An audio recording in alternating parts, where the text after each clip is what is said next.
Mari kita membaca kitab suci dari 1 Yohanes pasal ke-4 ayat terakhir dan ke-5 dari ayat pertama sampai ayat yang ke-3. Dan perintah ini kita terima dari Dia. Barang siapa mengasihi Allah, ia harus juga mengasihi saudaranya. Kita membaca 21, 1, 2, 3. Dan perintah ini kita terima dari Dia. Barang siapa mengasihi Allah, ia harus juga mengasihi saudaranya. Pasal 5, ayat 1 pria, ayat kedua wanita, ayat 3 semua membaca. Setiap orang yang percaya bahwa Yesus adalah Kristus, lahir dari Allah. Dan setiap orang yang mengasihi Dia, yang melahirkan, mengasihi juga Dia yang lahir daripadanya.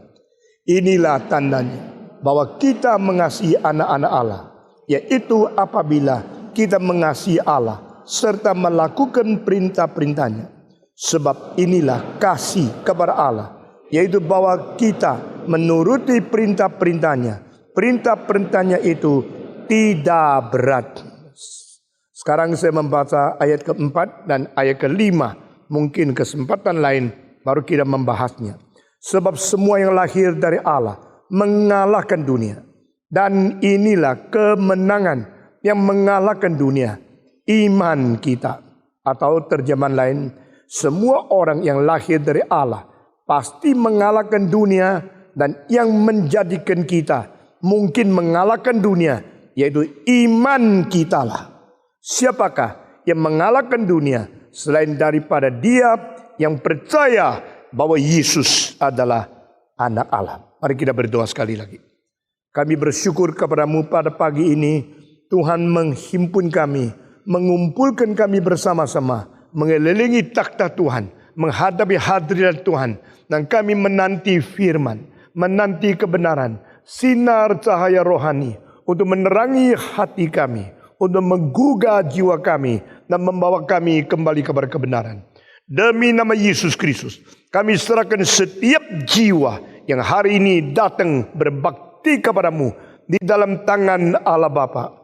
Melalui anak putramu yang tunggalnya Tuhan, berilah Roh Kudus untuk mencelikkan mata rohani, untuk memberikan pengertian kesadaran kepada kami, sehingga kami boleh mengetahui apa inti yang sangat berharga yang tersimpan di dalam firman Tuhan yang khusus kami sudah baca pada pagi ini.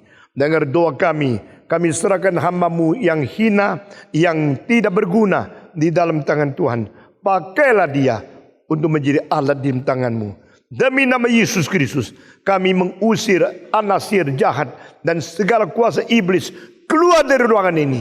Dan kiranya Engkau sendiri mencelikkan mata rohani kepada kami untuk melihat kerajaan Tuhan dan takhta Tuhan di tengah-tengah kebaktian ini. Dalam nama Yesus Kristus, penebus dan juru selamat kami yang hidup, kami berdoa. Amin. Saudara-saudara, kita telah terus-menerus membicarakan tentang cinta kasih, cinta kasih, cinta kasih. Dan saya mempunyai satu prinsip dalam pelayanan saya. Setiap kali bicara cinta kasih Tuhan, kita bicara melalui prospek daripada keadilan Tuhan Allah. Sedangkan sebaliknya, setiap kali kita bicara tentang keadilan Allah, kita melihat melalui prinsip cinta kasih Allah. Mengapakah demikian? Jikalau tidak demikian, cinta kasih menjadi banjir. Jikalau tidak demikian, keadilan menjadi kejam. Orang yang mengatakan, merundingkan tentang cinta kasih tanpa melewati prinsip keadilan, cinta kasih bisa menjadi tanpa arah, tanpa bendung, tanpa prinsip. Lalu dengan cinta banjir ke sini sana, akhirnya menjadi rusak, bukan menjadi membangun akan hidup. Saudara-saudara, betapa banyak dosa dilakukan demi bayang-bayang karena cinta. Karena cinta. Tapi cinta kalau tidak mempunyai prinsip, cinta kalau tidak mempunyai bendungan, cinta kalau tidak mempunyai ikatan daripada kebenaran, cinta itu menjadi cinta yang membanjir. Pada waktu sungai bagaimana banyaknya air, tetap di dalam itu tempat di sungai, di batasan daripada kedua itu pantai, maka sungai ini menjadi berkat besar. Tapi jikalau sungai itu banyak air dan bendungannya dan tanggulnya semua sudah pecah, jebol, sungai itu menjadi kecelakaan, menjadi banjir yang mematikan orang. Cinta juga demikian. Cinta yang tidak diikat oleh kesucian dan keadilan adalah cinta yang menghancurkan hidup. Tapi cinta yang suci dan benar adalah cinta yang membangun hidup. Kita harus mempunyai pengertian tentang kedua sifat ilahi yang paralel dan sejajar, yang tidak pernah berbentur dan tidak pernah bertolak satu dengan yang lain. Karena cinta Tuhan Allah sejajar dengan keadilan Allah, maka Allah yang cinta adalah Allah yang juga mengadili dunia. Allah yang suci juga adalah Allah yang mengampuni dunia. Dan kedua jajaran ini, kedua jalur yang sejajar ini membuat Tuhan kita tidak pernah bergoncang dari taktanya sejak kekal sampai kekal.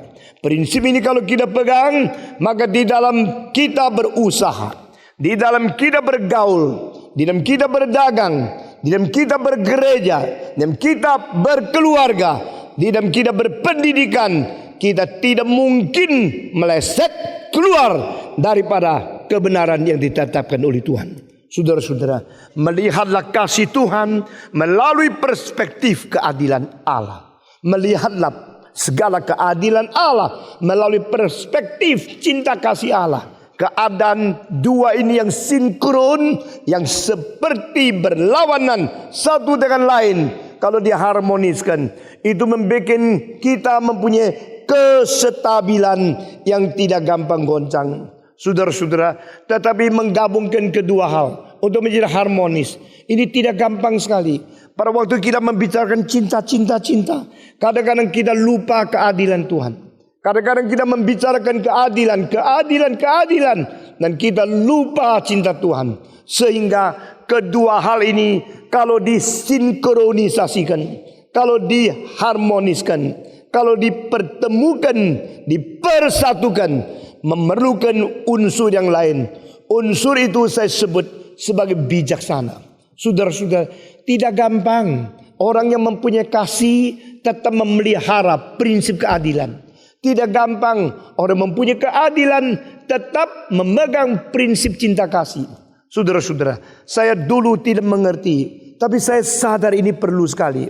Waktu saya menjadi seorang guru, saya menjadi guru sejak umur 14. Saudara-saudara, umur 14 setengah saya sudah menjadi guru privat. Saya sudah cari uang sendiri dan saya tidak ambil 1 sen lagi dari ibu saya yang adalah janda semenjak saya umur 3. Saudara-saudara sekalian, dan pada waktu saya umur 15, umur 16, saya sudah menumpuk pengalaman-pengalaman mengajar. Waktu saya umur 17, saya mengajar kelas dewasa yang murid saya paling tua umur 58. Nah saudara-saudara, itu sebab Tuhan melatih saya menjadi seorang yang mahir di dalam menguasai murid-murid. Entah dia umur berapa kecil, entah dia umur berapa tua, saya menguasai mereka, mendidik mereka, dan pelan-pelan saya dipanggil Tuhan menjadi hambanya pada waktu saya umur 17. Nah saudara-saudara, setelah saya menjadi orang Kristen yang sudah diselamatkan, saya mengasihi murid saya. Saya betul-betul ingin dengan cinta Tuhan mempengaruhi, mendidik hidup rohani mereka menjadi orang Kristen yang baik. Tetapi setelah mempunyai cinta kasih Tuhan, bertemu dengan anak yang nakal, saya pada waktu itu susah.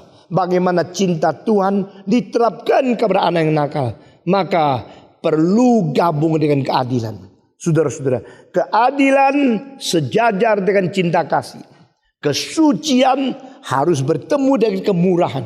Kalau karena kemurahan, toleransi segala perbuatan yang nakal daripada anak-anak, bagaimana bisa mendidik mereka? Tapi kalau disiplin dengan keras tanpa cinta kasih, bagaimana mempengaruhi mereka. Maka di situ saya merasa susah sekali menjadi orang Kristen, menjadi guru Kristen sambil mengkhotbahkan cinta kasih Tuhan, sambil melaksanakan prinsip dan disiplin yang keras sekali. Itu menjadikan diri kita seorang guru yang entah cara bagaimana baru bisa kerjakan ini. Waktu bicara tentang cinta, mereka mengharapkan kita mengampuni segala dosanya. Waktu bicara tentang keadilan, kita menuntut mereka harus benar. Nah, harus dihukum. Jadi hukuman dan pengampunan, cinta kasih dan keadilan, kekerasan, kelembutan, kemurahan dan kedisiplinan. Ini dua hal memang sulit dikerjakan. Maka saya pada waktu itu minta kepada Tuhan, beri bijaksana kepada saya. Saudara-saudara, anak-anak kalau betul-betul benar baik, saya cintanya luar biasa. Tapi kalau nakal, saya kerasnya luar biasa. Kedua sifat ini bisakah bertemu? Bisa. Karena apa? Tuhan kita adalah Tuhan yang sediakan surga. Tuhan kita juga Tuhan yang sediakan neraka. Tuhan kita adalah Tuhan yang mengirim Kristus mati untuk kita. Tuhan kita adalah mengirim Kristus untuk pengadilan terakhir, the last judgment. Saudara-saudara, the first coming of Jesus Christ is to accomplish the salvation of God. And the second coming of Jesus Christ is to accomplish the requirement of the righteousness of God. Dan kedua hal ini tidak mungkin tidak dilakukan. Kedua hal ini tidak mungkin dipertentangkan karena sejajar, tidak menolak satu dengan lain dan tidak bertemu dengan campurnya. Akhirnya kedua-dua dikompromikan. Tidak, dua-dua harus dijalankan dengan baik. Maka cinta kasih perlu dimengerti dari keadilan Tuhan, dan keadilan perlu dimengerti dengan cinta kasih. Dan kedua ini sejajar, mengakibatkan kita boleh berbakti kepada Tuhan dengan baik, boleh melayani Tuhan dengan sungguh-sungguh, boleh membangun hidup kerohanian dengan stabil. Saudara-saudara sekalian, dan di inilah semua yang kita baca di dalam ayat-ayat ini bukan untuk dicomot-comot, bukan untuk diperalat untuk membela sifat kita yang tidak stabil. Saudara-saudara, orang yang tidak mengerti kitab suci secara komprehensif, taunya cari satu ayat, dua ayat untuk mendukung pendirian dia yang sudah serong, cilakalah dia. Francis Bacon dari Inggris mengatakan, small knowledge is great danger. Semua ikut saya. Small knowledge is great danger. Saya paling takut orang yang belajar teologi sedikit-sedikit lalu menganggap diri sudah hebat, sembarang comot Alkitab untuk mendukung ketidakstabilan dari konsep mereka yang sudah menyimpang, lalu kelihatan benar karena banyak dukungan dari ayat, banyak dukungan dari kitab suci, tetapi itu lebih membahayakan. Small knowledge is great danger. Saya ingin sekali mengukir kalimat ini di perpustakaan di mana orang membaca buku, mereka harus mengetahui. Saudara-saudara sekalian, jikalau kita mengimbangkan kedua hal ini, kita perlu satu unsur dari Tuhan yang lain. Unsur itu adalah unsur bijaksana. The wisdom is the secret and the power to combine the righteousness of God with the loving kindness of God. The wisdom from above is the secret, is the key to harmonize the righteousness and the judgment of God and the loving kindness and the forgiveness of God. Kunci untuk mempertemukan keadilan dan cinta kasih adalah bijaksana. Kunci untuk mengharmonisasikan hukuman Tuhan dan pengampunan Tuhan adalah bijaksana. Seorang guru yang bijak, dia mengetahui kapan keras dan kapan lembut. Seorang guru yang bijak, dia mengetahui kapan menghukum dan kapan mengasihi. Pengampunan diampuni karena keadilan sudah dipuaskan, dan keadilan dituntut karena untuk memberikan kasih lebih banyak kepada orang yang dididik. Saudara-saudara, mengapa engkau pukul anak? Apakah waktu engkau pukul engkau benci dia? Tidak. Justru engkau pukul untuk menyatakan cintamu kepada dia. Itu cinta yang suci. Mengapa mengampuni anak? Karena engkau mengetahui masih ada hari depan. Biar dia belajar sesuatu dan tidak lagi mengulangi dosa-dosa yang diperbuat. Plato menanya satu pertanyaan di dalam bidang hukum. Mengapa kita memberi hukuman kepada orang berdosa? Mengapa kita menghukum mereka yang bersalah? Karena salah mereka kah? Sehingga kita harus hukum mereka? Atau menghukum supaya tidak lebih banyak kesalahan yang dilakukan? Oh, saya sangat tertarik. Karena kalimat-kalimat seperti ini mengandung sesuatu proses pendidikan. Everything is in process. Everything is in making. Orang biasa selalu mau jadi. Pokoknya lu gini. Kalau lu gini saya sayang. Kalau tidak saya buang kamu. Saudara, manusia itu bukan mesin. Bukan sesuatu cetakan. Bukan satu produksi yang sudah jadi daripada pabrik. Manusia adalah sesuatu proses. Bagaimana jahatnya kalau betul-betul dididik dengan baik, mungkin dia menjadi baik sekali. Bagaimana baiknya kalau dia tidak hati-hati, mungkin menjadi rusak. Saudara-saudara, itu sebab biar kita mempunyai semacam prospek, semacam pengertian penuh dengan pengharapan melihat yang paling jelek ada kemungkinan menjadi paling baik. Yang paling baik ada kemungkinan menjadi paling jelek.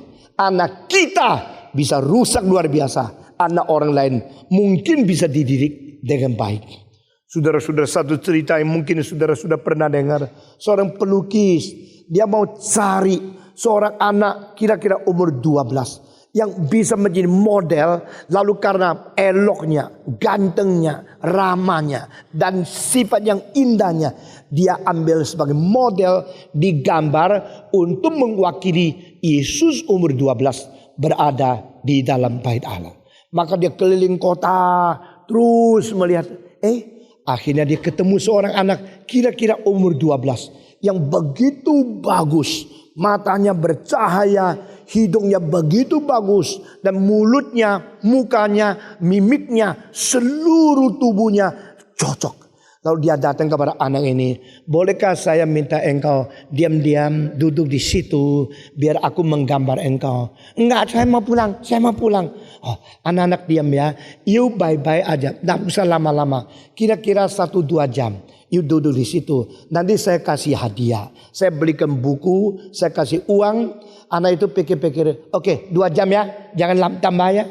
Lalu dia duduk situ, diam-diam, jangan goyang. Pelukis ini menggambar matanya, hidungnya, mulutnya, mukanya, rambutnya, semangatnya. Lalu dia tadinya duduk, si pelukis bikin dia berdiri. Gambarannya itu berdiri. Dan Yesus sedang berdiri di hadapan banyak orang ahli Taurat. Lalu menanya pertanyaan untuk menguji mereka. Saudara-saudara, memang Tuhan Yesus pada waktu umur 12 masuk ke dalam bait Allah. Dan di sini pelukis ini cari seorang anak kecil umur 12 yang boleh menjadi model supaya menyatakan sifat ilahi di dalam jasmani manusia. Bagaimana seorang adolescent, seorang umur 12 mempaparkan kedua sifat melalui satu muka. Dia telah menemukan model yang paling baik. Lalu anak itu sudah dapatkan hadiah, sudah pergi. Orang ini melukis satu lukisan yang sangat bagus sekali. Kira-kira 20 tahun lagi, pelukis ini makin terkenal. Dan dia menggambar banyak lukisan agama, lukisan Alkitab. Dan dapat uang yang cukup banyak karena lukisannya sangat disenang oleh orang. Satu hari dia sudah mulai tua, dia mengatakan, saya mau menggambar Yesus dijual oleh Yudas. Lalu waktu dia mengatakan, saya mesti cari seorang mukanya yang galak, yang jahat, ya, yang egois, yang tidak ada rohaninya, tetapi seorang yang sangat-sangat kejam mukanya untuk menjadi model. Dia keliling lagi kota, keliling, tidak dapat. Karena kebanyakan orang yang tidak terlalu baik juga tidak terlalu jahat. Ya seperti Anda dan saya begitulah. Ya. Dan mukanya itu muka normal, muka biasa. Dia cari lagi yang galak sekali, yang kelihatan angker sekali. Tidak ada. Lalu dia sudah kecewa. Dia keliling kota, jalan-jalan. Pada satu tempat, di satu sudut, seorang pengemis tidur di situ. Lalu dia coba ngintip mukanya bagaimana ya. Waktu dia ngintip, ini cocok. Ya. Mukanya seperti dagingnya miring-miring semua. Ya. Ini mukanya angker. Kelihatan jahat sekali, egois sekali. Kalau ini menjadi model, saya gambar Yudas, pasti orang bilang langsung tahu ini Yudas. Karena memang mukanya ada seperti Yudas, begitu ya. Nah, saudara-saudara. Lalu dia coba, bangun, bangun, saya mau ngomong. Jangan mengganggu saya. Dan dia bilang, bukan mengganggu kamu dong, ngomong-ngomong yuk, saya kasih duit. Duit. Pengemis kalau dengar duit, itu roba lagi dia sekali. Lalu dia mulai bangun sedikit, ngintip. Lu siapa lu? Lu mau kasih gua duit? Ya, saya mau kasih engkau duit, tapi ada satu syarat. Syarat apa? Kasih ya kasih, tak kasih ya sudah. Syarat-syaratan. Gitu loh. You duduk baik-baik, lalu you lihat sana, saya gambar kamu. Saya gambar, saya nggak mau digambar. Model saya kayak gini, nggak mau digambar. Gak apa-apa, you gambar. Kalau you sudah digambar, you dapat uang. Ya itu boleh pikir begitu ya. Sudah. Akhirnya sudah ngomong-ngomong ganti waktu. Orang pengemis itu tidak boleh ganti pakaian. Memang mukanya kayak gini ya gini. Gak usah cuci bersih, gak usah terlalu itu kelihatan sopan, gak usah mandi. Pokoknya model gini lebih mirip Yudas begitu ya. Lalu dia tidak kasih tahu gambar apa. Dan dia gambar. Coba galak sedikit. Ya, kalau mukanya mesti makin diatur. Akhirnya sudah mulai mau jadi. Terus si pengemis ini terus lihat yang gambar.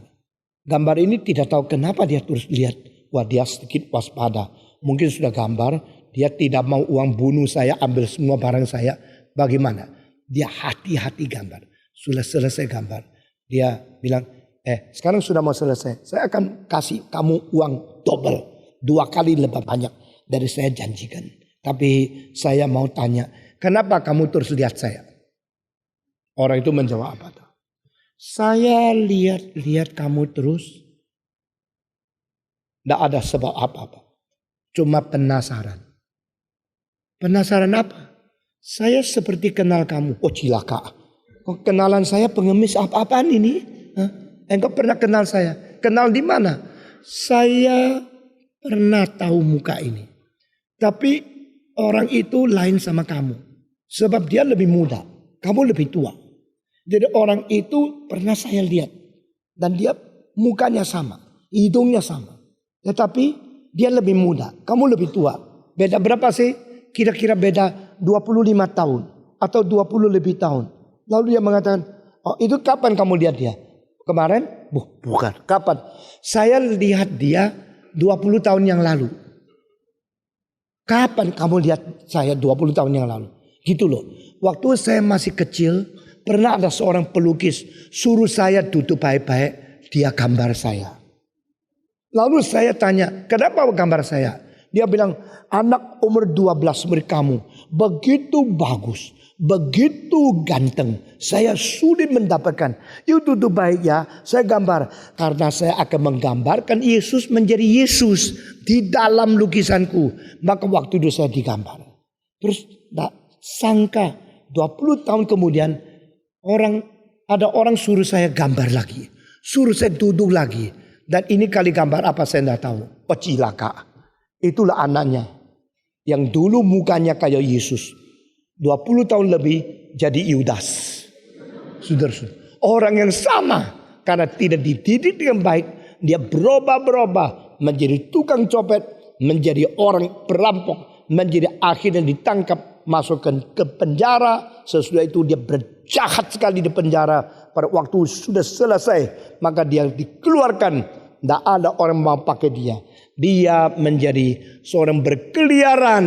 Dan akhirnya menjadi pengemis. Yang tidak ada tempat tidur. Saban hari tidur di pinggir-pinggir jalan. Saudara-saudara. Pelukis ini tidak tahu. Kalau dia sekarang menemukan seseorang. Yang dulu pernah dia pakai. Untuk menjadi model Yesus. Saudara-saudara. Saya mengerti. Mendengar cerita ini. Hati saya sangat takut. Karena begitu banyak anak-anak kecil. Yang dilahirkan di keluarga yang baik-baik. Mereka seperti malaikat. Hanya kurang 2 sayap saja. Mereka seperti Yesus pada waktu masih kecil. Tetapi ibu bapaknya tidak mendidik dengan baik. mempunyai cinta kasih yang tidak ada keadilan, mempunyai hukuman yang tidak ada cinta kasih. Banyak guru sebetulnya marah-marahi murid. Kalau murid tidak mau mendengar, maka mereka pukul, mereka hukum, mereka tutup di dalam kamar yang gelap, membuat jiwa itu luka, jiwa itu menjadi keras, makin lama makin jahat, dan akhirnya dididik secara salah menjadi seperti Yudas. Saudara-saudara, we are all born as a small baby. We are all born like an angel, but we are educated different way. Saudara-saudara, engkau yang menjadi bapa, engkau menjadi ibu, hati-hati mempergunakan cinta kasih Tuhan dan keadilan Tuhan ditemukan bersama untuk menjadi satu senjata yang ampuh demi mendidik, demi membangun karakter dan personalitas yang sungguh-sungguh berharga. Saudara-saudara sekalian, bukan saja demikian, kita dilahirkan kembali oleh Roh Kudus menjadi anak Allah di dalam diri Yesus Kristus, sehingga kita dididik kembali melalui hidup yang baru. Nah, saudara-saudara, kita semua yang dilahirkan oleh Tuhan, kita dilahirkan Tuhan melalui pendengaran Injil dan iman kepada keselamatan Yesus Kristus. Dan setelah kita diselamatkan, kita dididik seumur hidup tidak habis-habis melalui kebaktian, mendengar firman, mempelajari teologi dan kitab suci. Nah, ini adalah once evangelized, the rest of our life educated. Once evangelized and once repent, the rest of our living in this earth is a total life for studying Bible and educated in the Christian character and in the Christian character building. Saudara-saudara sekalian, dengan demikian cinta kasih Tuhan terus mendidik kita supaya kita tidak berubah menjadi seperti Yudas, tidak merosot menjadi seorang yang melawan Tuhan. Kita tetap dididik sebagai anak yang makin mahir, makin sempurna, makin mirip dengan Tuhan kita. Dan Alkitab mengatakan ada perintah yang kita jalankan, yaitu mengasihi yang lain. Mengasihi yang lain. Ayat terakhir dari pasal 4 sekali lagi ditegaskan, dan perintah ini kita terima dari Dia. Barang siapa mengasihi Allah, ia harus juga mengasihi saudaranya. Nah, saudara-saudara, di dalam Alkitab Mazmur 16 ada satu ayat mengatakan tentang umatmu, mereka sangat indah, mereka sangat baik adanya. Benarkah? Benarkah anak-anak Tuhan semua indah? Benarkah orang Kristen semua baik? Tidak. Tidak benar. Banyak orang namanya orang Kristen, hidupnya tidak beres. Banyak orang kafir yang belum mengenal Kristus, hidup lebih teliti dari orang yang sudah masuk gereja. Banyak orang yang belum dibaptiskan, lebih bertanggung jawab dari mereka yang sudah dibaptiskan. Banyak orang melawan Tuhan, hidupnya lebih menolong orang sekitar dibanding orang yang namanya sudah Kristen. Kalau demikian, mengapa Mazmur mengatakan tentang umatmu, aku melihat mereka sangat indah dan sangat elok, sangat baik adanya. Karena mereka melihat dari pandangan Yesus Kristus. Saudara-saudara, dulu ada seorang raja, pada waktu bala kelaparan tiba, maka semua orang itu tidak ada makanan cukup dan banyak rakyatnya mati dalam kelaparan. Tetapi raja tak mungkin mati dalam kelaparan. Semua simpanan di dalam gudang adalah cadangan untuk menyukupi kerajaan, khususnya dari istana. Maka saudara-saudara, satu hal yang dia khawatir, yaitu rumput semua menjadi kuning. Rumput semua sudah rusak, sehingga kudanya tidak ada makanan. Nah, saudara-saudara, banyak orang sedia cadangan makanan untuk manusia, jarang yang sedia rumput untuk kuda. Maka pada waktu bala kelaparan itu, kuda-kuda di dalam istana kurang makan. Tetapi dia bilang, cilaka, kalau kuda tidak mau makan pasti mati. Kalau mati, peperangan pasti tidak gampang. Tetapi kuda kalau makan rumput yang kuning itu kurang vitamin. Tidak makan lebih cepat mati. Kuda tidak mau makan. Dia akhirnya suruh satu orang datang. Saya serahkan kuda kepadamu. Kalau kuda tidak makan rumput, aku penggal kepalamu. Bagaimana Sri Baginda? Karena rumputnya sudah kuning semua. Tidak tahu. Saya tidak peduli. Pokoknya kuda mesti makan rumput. Kalau engkau tidak bisa bikin kudaku makan rumput, saya akhirnya penggal kepalamu. Saudara-saudara, orang itu pulang bicara sama nyonyanya. Sambil bicara, sambil gelisah. Karena cara apapun tidak mungkin bikin kuda makan rumput yang kuning. Tetapi setelah sepanjang malam mereka berbicara, mereka mendapatkan satu rahasia. Mulai hari itu, pakai rahasia itu. Dan semua kuda raja makan rumput yang kuning. Makan terus, makan terus. Rahasianya apa itu? Saudara tahu tidak? Mereka kasih kuda kacamata biru. Kuda lihat dari kacamata biru, rumput kuning jadi hijau semua. Biar kudanya makan terus. Meskipun rumput kuning itu ini cerita benar atau tidak kita singkirkan dulu ya. Nah, kita melihat bijaksananya. Ya pandanganmu kalau salah, engkau distorsi. Engkau kalau kau pakai kacamata yang berwarna, engkau lihat orang semua salah. Kalau kacamata duiten sudah nempel di matamu, semua orang kaya tidak ada dosanya. Asal dia kaya, engkau goyang ekor. Karena apa? Karena kacamatamu sudah ada warna duiten. Saudara-saudara. Kalau kacamatamu tidak beres, semua orang miskin engkau tendang-tendang karena engkau menghina mereka tidak ada uang. Saudara-saudara, saya paling takut pendeta berkacamata warna. Saya paling takut gereja reform berkaca warna. Saya paling takut kau menjadi orang Kristen yang sudah diberikan kaca warna dari iblis, tapi engkau tidak sadar. Saudara-saudara, Tuhan satu-satunya yang tidak ada distorsi, tidak ada polusi dalam pandangan dia. Yang suci, murni sampai selama-lamanya. Saudara-saudara. Dan sekarang kita mau lihat siapa harus kita kasih. Alkitab mengatakan, kasihilah mereka yang dilahirkan kembali oleh Tuhan. Kasihilah mereka yang adalah anak-anak Allah. Jikalau engkau anak yang dilahirkan Allah, maka engkau diperintahkan mencintai semua yang dilahirkan oleh Allah juga. Lalu pasal 5 dikatakan dengan kalimat permulaan begini. Setiap orang yang percaya bahwa Yesus adalah Kristus, lahir dari Allah. Dan setiap orang yang mengasihi dia, yang melahirkan, mengasihi juga dia yang lahir daripadanya. Maksudnya apa? If you were born from God, you will love everyone who are born of God. Jika engkau dilahirkan oleh Tuhan Allah, engkau harus mengasihi semua yang dilahirkan oleh Tuhan Allah. Wah, ini tidak gampang. Memang dia dilahirkan oleh Tuhan Allah. Memang dia Kristen. Tapi sifatnya lain sama saya. Begitu lain. Sampai saya tidak tahan. Saya tidak mau hidup sama dia. Saya tidak mau melihat dia. Saudara-saudara, pernahkah engkau lihat satu orang begitu lihat mukanya sudah ingin muak, ingin muntah? Pernah tidak? Saking bencinya. Wah, kalau lihat muka dia sudah engkau kelihatan alam semesta putar balik semua. Sudah lihat dia, engkau benci sekali. Lalu engkau mau muak. Saudara, seorang datang kepada pendeta. Pendeta, saya tidak bisa mencintai orang itu. Bagaimana ya? Bagaimana keadaannya? Kalau lihat dia langsung mau muntah. Ketemu dia langsung pergi baru bisa tidur. Baru bisa enak. Bagaimana?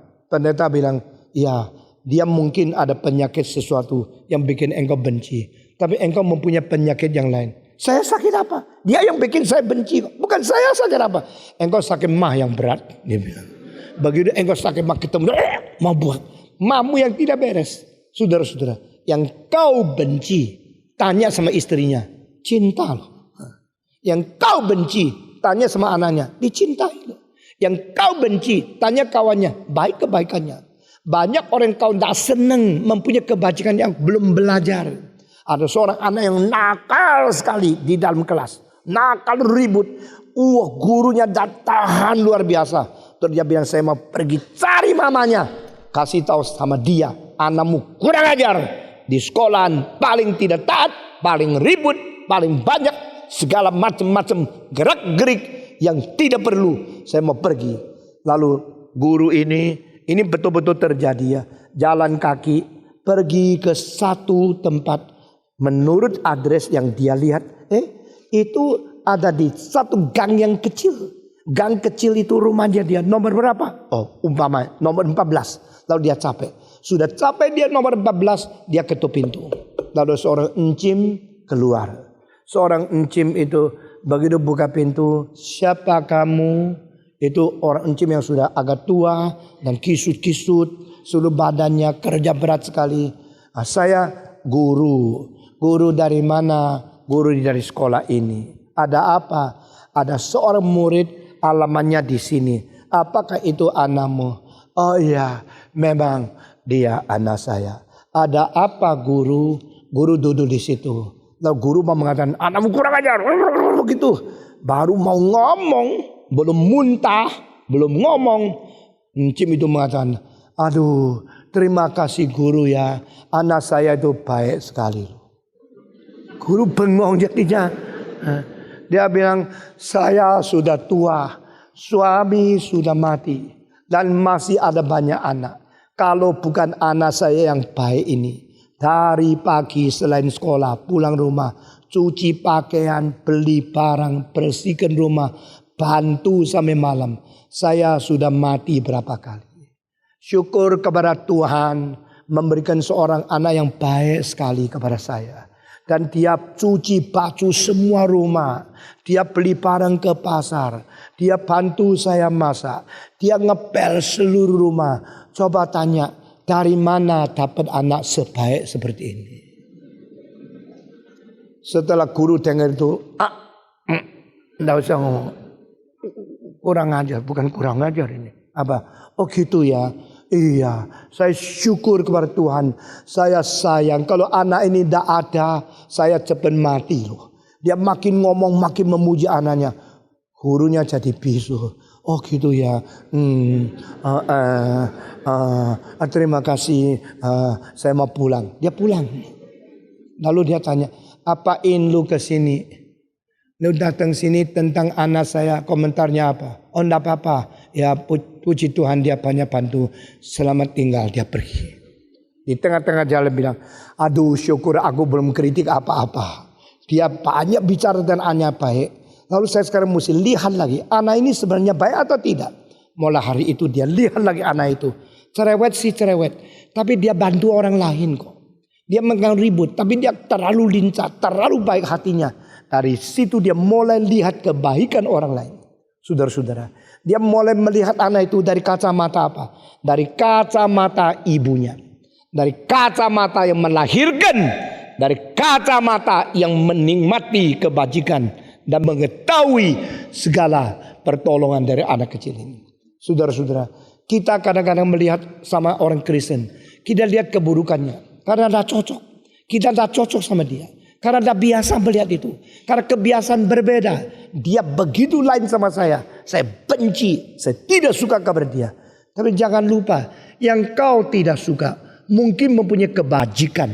Di dalam aspek yang lain yang engkau tidak miliki. Engkau mestinya belajar daripada dia. Itu sebab Alkitab mengatakan. Yang dilahirkan oleh Tuhan. Dia harus mencintai mereka yang juga dilahirkan oleh Tuhan. Karena itu namanya saudara. Saudara itu sekandung. Saudara itu sesumber. Saudara itu seatap. Saudara itu senasib. Saudara sepenanggung jawab. Saudara sewadah. Di dalam wadah in Christ. Dalam Kristus. Kita sama-sama menjadi anak Tuhan. Biar kita mengerti kelemahan orang lain. Tapi bukan membenci. Kita mengerti kesalahan orang lain bukan mendendam. Kita mengerti kesalahan orang lain untuk kita doa syafaat bagi dia.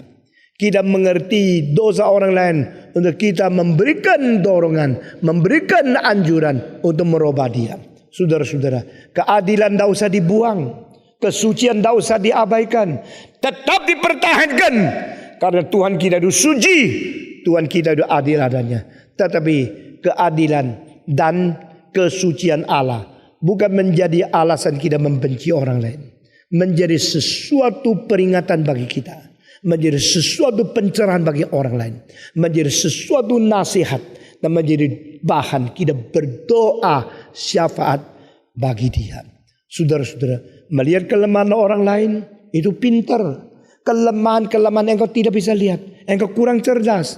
Tetapi melihat semua kelemahan orang lain, engkau pintar tidak cukup. Orang pintar banyak, orang agung sedikit. Apa bedanya orang pintar sama orang agung? Orang pintar mengetahui semua kesulitan. Orang agung mengampuni semua kesalahan. Orang pintar mengetahui semua kelemahan. Orang agung membangun orang yang lemah. Supaya mereka boleh menjadi orang yang lebih sempurna. Saudara-saudara, gereja banyak orang pintar? Banyak. Gereja perlu apa? Perlu orang agung. Yang lebih berjiwa. Lebih berlapang dada. Lebih mempunyai pengertian kasih. Sehingga yang dilahirkan oleh Allah juga harus mengasihi mereka yang dilahirkan oleh Allah juga. Saudara-saudara, satu kali saya mendengarkan satu cerita di Malaysia. Ada seorang hamba Tuhan yang diberikan kepada orang lain pada waktu dia baru lahir umur 1 tahun. Papa mamanya itu miskin sekali. Tak bisa memelihara dia. Akhirnya papa mamanya itu kasihkan anak ini kepada orang. Tolong terima. Karena anak saya sudah ada 4. Yang terakhir ini kembar. Dan sekarang saya kalau pelihara 1. Saya sudah terlalu berat. Masa peperangan dengan Jepang. Sekarang yang 1 kembar. Tolong kau yang ambil. Kau yang bikin besar. Tuhan memberkati engkau. Dan Tuhan menolong engkau. Memberikan kecukupan engkau. Karena engkau rela membantu saya. Ada orang ambil anak itu. Lalu kembar 1 di sini. 1 di sana. 26 tahun kemudian. Ini anak sudah besar. Dan dia sudah sangat sehat. Sangat ganteng. Sekolahnya bagus sekali. Dan anak ini diberitahu. Engkau bukan sendirian. Engkau mempunyai saudara kembar. Yang ada di tempat lain. Masa? Saya dari kecil tidak pernah tahu. Saya dari kecil. Berapa kecil? Dari kecil. Dari umur 2, umur 3. Semua yang saya ingat, saya tahu tidak ada saudara. Tidak ada kembar. Dia bilang, memang pada waktu engkau umur 1, kembar yang lain sudah dikasihkan orang lain. Masa? Kalau begitu, dia bilang, saya mau mendapatkan informasi lebih jelas. Maka waktu itu papanya sudah mati. Mamanya sudah mati. Orang ini penasaran. Masih ada orang lain di dunia. Seumur dengan aku. Serupa dengan aku. Adalah semacam DNA. Semacam darah dengan aku. Di mana dia? Dia bicara sama saya. Dia cari 1,5 tahun. Akhirnya ketemu. Ketemu apa? Ketemu saudaranya itu. Menjadi seorang tukang kebun karet di Malaysia. Di pedalaman, di satu kota yang kecil. Dan di pinggir kota itu ada rimba. Ada hutan daripada pohon-pohon karet. Dan saudara yang sekembar dengan dia itu kerja di dalam. Lalu dia akhirnya terus pergi cari. Minta persetujuan dari Roma itu. Oleh menemukan seorang yang juga umur 26 di dalam kebun. Saudara-saudara. Waktu dia pergi ke kebun cari-cari. Banyak yang kerja di situ. Ada seorang muda. Begitu dia cari, dia kaget. Saya bilang, kenapa you kaget? Saya waktu lihat dia seperti lihat kaca. Karena 2 orang mukanya sama. Sama waktu dia lihat. Orang itu juga kaget. Belum bicara kaget dulu. Saudara-saudara. Ini bilang, saya mau cari engkau. Siapa engkau? Tapi saya mau cari engkau. Waktu dia ngomong, Sidu jawab, siapa engkau? Cara ngomong sama. Mukanya sama. Matanya sama. Memang kembar kok. Lalu saya aduh penasaran sekali. Saya bilang waktu itu perasaan engkau bagaimana? Dia bilang saya pertama kali tidak minta persetujuan. Melihat ada orang yang mirip dengan saya. Hampir 95%. Saya datang langsung peluk dia. Dan dia sedikit kaget. Tukang kebun dipeluk oleh seorang dari kota. Pakai bajunya bagus. Dia sudah lulus sekolah teologi. Dia sudah menjadi hamba Tuhan. Ketemu saudaranya. Dia peluk. Lalu orang itu sedikit tidak alamiah jawab, kenapa engkau datang? Kenapa engkau peluk saya? Dijawab, saudara, engkau rasa muka saya mirip tidak? Itu yang saya heran. Kenapa mirip? Mari kita duduk. Lalu mereka berbicara. Sesudah bicara selesai, dua-duanya nangis, mengalirkan air mata yang banyak. Dia berkata, kamu adalah saudaraku. Aku adalah saudaramu. Kami berdua dari satu sumber, dari satu kandungan. Dulu sama-sama share the womb of our mother. Dia seorang pendidikan bahasa Inggris. Lalu orang itu mengatakan, pantesan begitu engkau datang ke dalam hutan daripada pohon-pohon ini, aku melihat kok ada orang yang mirip dengan saya. Dan sekarang bagaimana? Sekarang saya mengaku engkau menjadi saudara. Saya ingin engkau keluar dari tempat ini. Dan saya akan hidup baik-baik mencari pekerjaan di kota untuk engkau. Atau engkau perlu les atau studi lagi di satu sekolah teknik dan sebagainya. Untuk memperbaiki hidupmu. Akhirnya saudara-saudara, dia bilang jangan dulu. Saya minder. Saya dari kecil di hutan. Saya dari kecil di kebun. Saya dari kecil orang yang miskin. Saya kalau keluar kota saya tidak bisa. Kalau begini ya 1 bulan 1 kali ketemu saya di kota. Dan dia sayang sekali sama adik kembar daripada dia. Saudara-saudara, cerita ini membuat saya penasaran tentang ayat ini. If you are born from God, you should love those who are born from God also. Jika engkau diselamatkan oleh Kristus, cintailah mereka yang juga diselamatkan oleh Kristus. Jika engkau dilahirkan kembali oleh Roh Kudus, cintailah juga mereka yang dilahirkan oleh Roh Kudus. Jadi engkau bukan melihat daripada egoismu, bukan lihat daripada untung rugimu, tapi engkau melihat daripada pandangan Tuhan yang melahirkan orang lain di dalam kerajaannya yang sama. Di situ cinta kasih bisa bertambah-tambah. Saudara-saudara, saya satu kali juga mengerjakan satu hal seperti ini.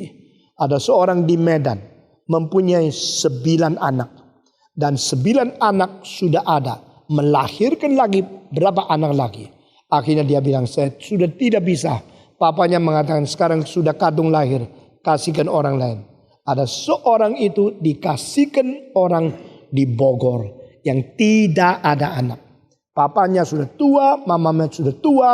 Akhirnya sudah umur 50 lebih. Baru pungut seorang anak umur 2. Karena dikasih dari famili di Medan. Dan papa mama umur 50-an, anak umur 2. Disayangnya luar biasa. Menyayangi anak itu lebih daripada jiwa mereka sendiri. Lalu anak itu dibesarkan. Satu kali anak itu ikut di dalam satu retreat. Menangis, menerima Tuhan Yesus. Menjadi juru selamat. Dan akhirnya menyerahkan diri menjadi hamba Tuhan. Waktu dia menyerahkan diri menjadi hamba Tuhan, dia masuk sekolah teologi di Malang. Waktu dia masuk sekolah teologi di Malang, dia 1 kelas di bawah saya. Nah saudara-saudara. Dan dia tidak tahu. Dia anak yang diberikan oleh orang kepada orang lain. Dia tidak tahu. Pada satu hari saya berkhotbah di kota Medan. Ketemu orang kok mirip sama dia. Lalu orang itu bicara. Ada orang lain mengatakan, tadi yang bicara sama kamu itu orang mempunyai seorang adik di Bogor. Namanya ini. Waktu saya dengar, inilah nama orang yang sekolah teologi. Yang 1 kelas di bawah saya. Saya kenal dia. Tetapi si adik tidak kenal si kakak. Dan si kakak tidak kenal si adik. Tidak lama kemudian orang kakak yang di Medan itu pindah ke Phoenix di Arizona. Dan berdagang besar di situ. Dan adiknya masih menjadi penginjil di ujung pandang. Nah saudara-saudara. Satu kali saya belum jelas. Tapi ada desas-desus. Ini adiknya, itu kakaknya. Waktu mereka di Malang ketemu, 2 orang jabat tangan. Karena pernah ketemu di Medan sama-sama. Tapi waktu 2 jabat tangan, saya dari jauh lihat mulutnya kok sama ya. Sama-sama, modelnya sama, jabat tangan. Terus saya ingat, ini adiknya. Tapi ini belum pasti, saya mesti tanya lebih jelas lagi. Kasian ya, itu ketemu sama adik sendiri tidak tahu. Adik ketemu sama kakak sendiri tidak tahu. Lalu satu hari saya konfirmasi lagi, betul ini adik itu kakak. Mereka bilang betul. Satu hari saya khotbah di Phoenix. Saya tinggal di rumah si kakak ini. Dia bawa mobil, bawa saya ke kebaktian, bawa saya ke rumahnya tinggal. Saya mengatakan kepada dia, Saudara Ho, bolehkah saya bocorkan satu rahasia? Apa ya? Apa yang Pak Tong mau kasih tahu sama saya? You tahu tidak, you ada seorang adik yang menjadi pendeta. Hah? Dah? Keluarga saya tidak ada yang jadi pendeta. Tapi semua keluarga kita suka melayani pendeta. Rumah buka untuk pendeta tinggal. Tapi tidak ada. Rumah saya tidak ada pendeta. Ada. You punya seorang adik yang menjadi pendeta. Saya tahu. Kalau you mau pergi cari dan mengetahui dengan sungguh-sungguh, dia itu adikmu sendiri. Dia bilang kalau Pak Tong betul-betul berani katakan ini, boleh saya tanya siapa yang kasih tahu? Saya katakan yang kasih tahu adalah orang ini di Medan dan satu lagi di mana. Dia bilang, oh itu orang kenal papa saya, sungguh-sungguh kenal. Dan dia sudah tua sekali bukan? Saya bilang betul. Dia sudah umur 70 lebih. Dia tahu sekali sama papamu. Papa saya sudah tidak ada. Saya mau cari. Dia pulang dari Amerika ke Medan. Pergi cari orang tua itu. Mumpung orang tua itu belum mati. Lalu tanya dia. Sungguh-sungguh saya minta informasi. Engkau adalah kawan akrab dari papa saya. Sebenarnya anak papa saya berapa banyak? Oh, anak papamu itu bukan 9. Masih ada lagi yang mengkecil. Dan ada satu dikasihkan orang lain. Namanya akhirnya dirobah di Bogor. Tidak ada orang tahu nama aslinya. Karena papa mamanya tidak mau kasih orang tahu. Betul.